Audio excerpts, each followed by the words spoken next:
everyone, this is Farhanur. I hope you all are doing well. So students, जैसा कि आप जानते हैं हम लोग क्लास 11th बायो का चैप्टर नंबर 2 हम लोग पढ़ रहे हैं. Okay so students, last video lecture में हमने आपको रिप्रोडक्शन इन साइनोबैक्टीरिया पढ़ाया था और इस वीडियो लेक्चर में आपको पढ़ाने वाली हूँ इम्पोर्टेंस ऑफ साइनोबैक्टीरिया. नाउ बच्चा party, let's talk about importance of cyanobacteria. They are most ancient organism having oxygenic photosynthesis and thus played a significant role in the evolution of aerobic form of life. So students, ये सबसे पुराने organism हैं. They have oxygenic photosynthesis. ये oxygen भी release करते हैं. For example blue green algae. Now next is they convert atmospheric nitrogen into ammonium compounds and excess of these compounds is excreted out enriching the soil. So students, they convert the atmospheric nitrogen into ammonia ताकि soil में बहुत ज़्यादा nitrogen compound हो और वो soil rich हो जाए. ठीक. Now next thing is tolypothrix and aulosira fix nitrogen non symbiotically in rice fields. तो ये स्टूडेंट टॉलीफोथरिक स्ट्रैंड, तो मैंने आपको बोला ही था जितने भी ब्लू ग्रीन एल्गी होंगे वो साइनोबैक्टीरिया होंगे. ठीक. तो स्ट्रैंड्स फॉर्म में होते हैं. कैसे होते हैं? स्ट्रैंड्स फॉर्म में. ये भी देखिए स्ट्रैंड्स फॉर्म में हैं. जैसे कि नॉर्मली जितने भी साइनोबैक्टीरियाज होते हैं तो ये किसी के साथ एसोसिएटेड होकर नाइट्रोजन फिक्सेशन करते हैं. तो ये किसी की रूट्स में जाते हैं तो ये नाइट्रोजन फिक्सेशन करते हैं, जैसे कि सिम्बायोटिक रिलेशनशिप में.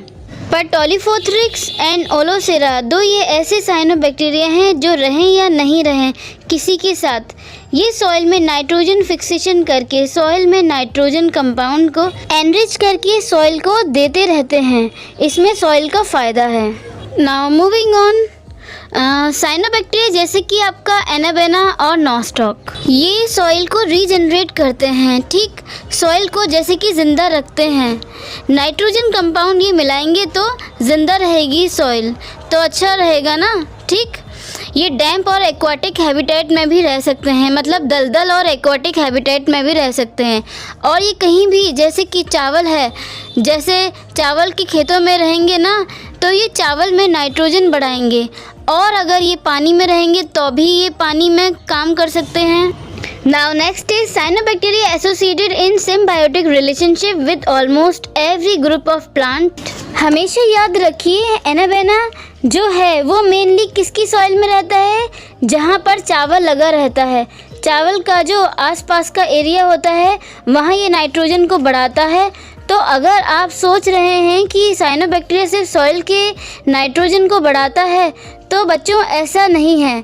वो दलदल वगैरह में भी रह सकता है और रूट को नाइट्रोजन किसी भी कंडीशन में दे सकता है, मतलब फिक्स करके in the form of ammonia and amino acid. Okay.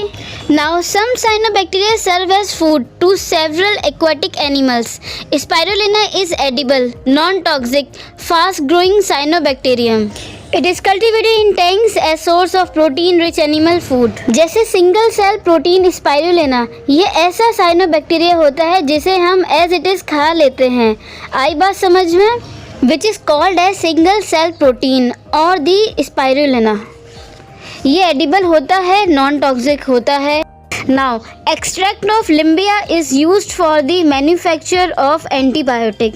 तो एक और साइनोबैक्टीरिया है जो कि एंटीबायोटिक बनाने के काम में आता है. तो स्टूडेंट, इसका जो एक्सट्रैक्ट होता है उसे हमें एंटीबायोटिक बनाने के काम में लेते हैं. Now some cyanobacteria like microcystis aeruginosa, anabaena flos aquae, aphanizomenon flos aquae are known to cause algal bloom in water bodies. तो स्टूडेंट्स, कुछ साइनोबैक्टीरिया ऐसे भी हैं जो एल्गल ब्लूम कॉज करते हैं. एल्गल ब्लूम का मतलब पानी के ऊपर इतनी मोटी लेयर बना लेंगे कि ऑक्सीजन का ट्रांसफ़र नहीं हो सकता और जितने भी मैरीन एनिमल्स होते हैं वो मर जाएंगे सारे. So it is called as algal bloom. तो ऐसे cyanobacteria like microcystis aeruginosa, anabaena flos aquae and aphanizomenon flos aquae. So this is a anabaena flos aquae and aphanizomenon flos aquae. ये दोनों एल्गल ब्लूम कॉज करते हैं. तो आपने देखा जो पानी में काई जैसी जमी रहती है, it is called as algal bloom. तो स्टूडेंट्स याद रखिएगा, इससे ऑक्सीजन ट्रांसफ़र कम हो जाता है और धीरे धीरे एक्वाटिक एनवायरनमेंट मरने लगते हैं, ठीक है। So students this is all about cyanobacteria. So हमने अपना साइनोबैक्टीरिया का टॉपिक एकदम अच्छे से कंप्लीट कर लिया, ठीक है। So in next class I will tell you more interesting about the bacteria. So see you in the next class. So that's all about it. If you like this video, hit the like button, share it with your friends, and please subscribe my channel for more videos like that. Thank you. Bye bye.